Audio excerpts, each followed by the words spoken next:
ये अध्यक्ष की रेस है जिसमें अचानक से बहुत सारे नाम आ रहे हैं और हट भी रहे हैं। पहले गहलोत थे, वो हट गए, अब दिग्विजय सिंह आए, उसके बाद अब ऐसा कहा जा रहा है कि अध्यक्ष पद की रेस में अब दिग्विजय सिंह भी नहीं है। आज मल्लिकार्जुन खड़गे, केसी वेणुगोपाल से दिग्विजय सिंह की मुलाकात हुई है। मुलाकात के बाद पत्रकारों के सवाल पर चुप रहे हैं दिग्विजय सिंह।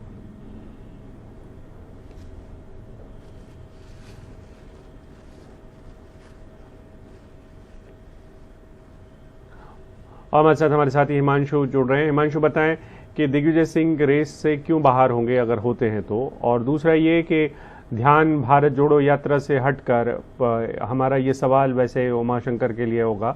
उमा, हम आपके पास भी आएंगे, लेकिन लगे हाथ हो चुकी सवाल की श्रृंखला शुरू हुई तो आपसे भी ये सवाल रहेगा कि भारत जोड़ो की जगह अब पूरा ध्यान यहाँ पर है, तो इससे तो गांधी परिवार का नुकसान ही हो रहा है। तो सबसे पहले हिमांशु, आप कि दिग्विजय सिंह अगर रेस से हटते हैं तो क्या वजह होगी?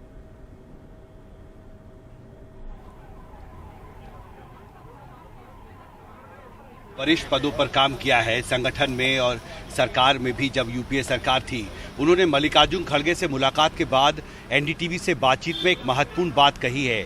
पीएल पुनिया ने कहा है कि मैंने प्रस्ताव रखा है कि मैं प्रस्तावक बनना चाहता हूं, और साथ ही ये कहा है कि मल्लिकार्जुन खड़गे एक बड़े दलित नेता हैं, सर्वमान्य नेता हैं, और अगर वो चुनाव लड़ने के लिए सामने आते हैं तो सबको चुनाव से हट जाना चाहिए।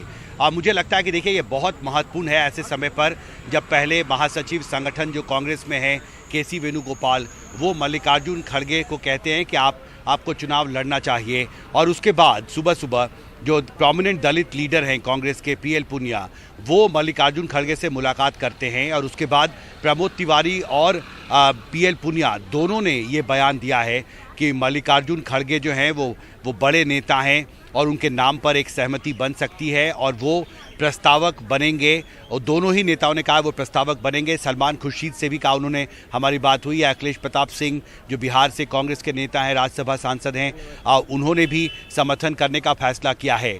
तो मुझे लगता है कि पीएल पुनिया का ये बयान बहुत महत्वपूर्ण है। खबर है कि 12 से 12:30 बजे के बीच में मल्लिकार्जुन खड़गे अपना नामांकन भर सकते हैं। प्रमोद तिवारी ने कैमरे पर ये बात कही है और ये कहा है कि हम एआईसीसी जा रहे हैं और जो भी औपचारिकताएं हैं हम वहां पर शुरू करेंगे। हम खुद प्रस्तावक बनेंगे मल्लिकार्जुन खड़गे की दावेदारी का। और मैं ये दोहराता हूं कि पीएल पुनिया जो एक प्रोमिनेंट दलित लीडर हैं, चेहरा हैं कांग्रेस के, उन्होंने मल्लिकार्जुन खड़गे से मुलाकात के बाद सार्वजनिक तौर पर ये कहा है कैमरे पर एनडीटीवी से कि वो मल्लिकार्जुन खड़गे एक बड़े दलित नेता हैं, सर्वमान्य नेता हैं, और अगर मल्लिकार्जुन खड़गे चुनाव लड़ने का फैसला करते हैं तो सभी उम्मीदवारों को चुनाव से हट जाना चाहिए। मुझे लगता है ये बहुत बड़ा संकेत है कि दूसरे उम्मीदवारों के लिए जो नामांकन भरने वाले हैं आज। अभिषेक, बिल्कुल, और हमारे साथ उमा जुड़े हुए हैं। उमा, बताएं कि जो कुछ हिमांशु ने कहा है उसमें आपके पास और कुछ अतिरिक्त सूचनाएं हो वो, और फिर दूसरा ये कि ध्यान भारत जोड़ो की जगह अब यहाँ पर चला गया है, तो इससे गांधी परिवार का कद तो छोटा होता ही चला जा रहा है। जी देखिए, ये बात सही है कि दिग्विजय सिंह जो हैं वो भारत जोड़ो यात्रा के संयोजक हैं और उन्होंने प्लानिंग से लेकर एग्जीक्यूशन तक बहुत ज़्यादा उसमें योगदान दिया है। 150 दिनों तक उस यात्रा को चलनी है, और ऐसे में उनको जब केरल से दिल्ली आना पड़ा है और उन्होंने ऐलानिया तौर पे ये कहा कि वो नामांकन पत्र लेने जाएंगे और उसके बाद नामांकन आज भरेंगे, ये उन्होंने कल रात को भी हमारे साथ इंटरव्यू में कहा।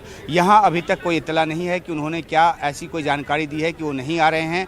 खुद दिग्विजय सिंह की तरफ से कोई आधिकारिक तौर पे नहीं कहा गया है, लेकिन हाँ, ये हो सकता है कि मल्लिकार्जुन खड़गे के खड़े होने की सूरत में वो नॉमिनेशन ही फाइल न करे। हालांकि उन्होंने ये कहा था कि नॉमिनेशन फाइल करेंगे और आगे देखेंगे कि नाम वापस ले या नहीं लें। तो इस पर हमारी लंबी बातचीत हुई थी। तो अभी एक तो उनकी तरफ से आधिकारिक तौर पर कोई जानकारी नहीं है। सूत्र बता रहे हैं कि वो नामांकन ना भरें शायद।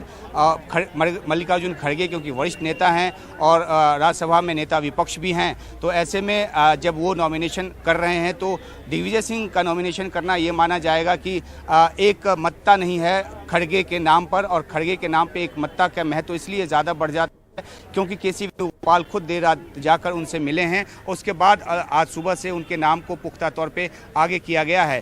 तो ये एक स्थिति है। दूसरी बात ये है कि शशि थरूर वो पहले ही कह चुके हैं और वो नॉमिनेशन करने आ रहे हैं, और अभी हमारे सहयोगी हिमांशु ने बताया कि पीएल पूनिया ने जिस तरह की अपील की है कि सबको अपना नाम वापस ले लेना चाहिए अगर मल्लिकार्जुन खड़गे खड़े होते हैं तो ये एक अपील कांग्रेस पार्टी के नेता के तौर पे वो कर सकते हैं, लेकिन क्योंकि ये चुनाव की प्रक्रिया अपनाई इसलिए गई है ताकि पारदर्शी तरीके से अध्यक्ष का चुनाव हो। तो ऐसे में कोई अगर शशि थरूर नाम वापस लेते हैं तो फिर जो जिन गुट ने जिन तबकों ने ये सवाल उठाया था कि अध्यक्ष के पद के लिए चुनाव होना चाहिए, उनकी तरफ से फिर एक विवाद खड़ा हो सकता है। तो चुनाव की प्रक्रिया जो शुरू हुई है वो तो चलती रहेगी। अब से थोड़ी देर के बाद 1 बजे तक मोटे तौर पे साफ हो जाएगा कि आखिरकार किस किस ने नामांकन भरा, और उसके बाद 8 अक्टूबर जो है वो लास्ट डेट है नाम वापस लेने का। तो एक तो संदेश आज मिल जाएगा कि आखिरकार दिग्विजय सिंह ने नॉमिनेशन भरा या नहीं भरा, खड़गे नॉमिनेशन भरने जा रहे हैं, शशि थरूर नॉमिनेशन भरने जा रहे हैं। अब इन तीनों में से कौन कौन मैदान में रहते हैं, एक से ज़्यादा उम्मीदवार मैदान में हुए तो 17 अक्टूबर को चुनाव होगा। बहुत बहुत शुक्रिया आप दोनों का इस पूरी जानकारी के लिए। रेस अभी भी बाकी है, मल्लिकार्जुन खड़गे की उम्र काफ़ी हो चुकी है उनकी, और दिग्विजय सिंह की भी वैसे उम्र हो चुकी है, लेकिन उसके बावजूद ये बहुत सक्रिय हैं राजनीति में। और इस सब को लेकर राजनीति में क्या क्या हो रहा है, शशि थरूर क्या कह रहे हैं, प्रमोद तिवारी क्या कह रहे हैं, मधुसूदन मिस्त्री क्या कह रहे हैं, सुनिए एक के बाद एक सबको।